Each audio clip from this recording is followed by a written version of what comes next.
polkeista. Eli polkka lähti siitä, että me ensin harjoiteltiin kantapolkka, joka meni silleen, että lähdettiin vasemmalla jalalla koskettamaan tuolta ja navantempoon YK ja lähti. Ja 1, 2, 3, 2, 2, 3, 2, 3 ja aneo 2, 3. Sitten me vaihdettiin se varvaspolkaksi.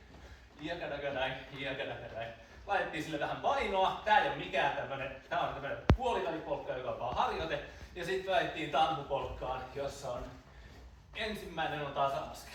Tasa 2 3, tasa 2 3, tasa 2 3, tasa 2 3. Sitten me harjoiteltiin niitä tuosta salin poikki, mutta me tehtiin sitä sarja, jossa mentiin ensin 4 kantapolkkaa ja sitten 4 pyörittää. Ökkaa ja lähtee nyt ja ykako ja kokako ja ne kako. Ja kakako ja kokako, kako ja ykako ja kakako, kokako ja ne kako ja ykako.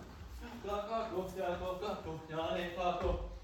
Ja kaikkia noita meidän peruskuvioita sai käyttää myöskin tässä tavallisessa polkassa. Eli niitä kädenojipyörityksiä ja muita. Ykkaa ja lähtee nyt ja kakako ja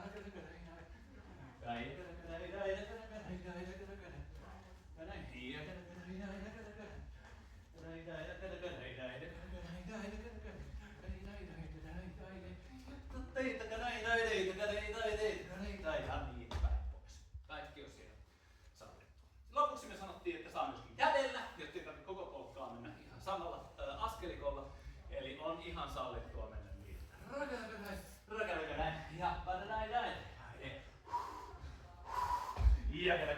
Ja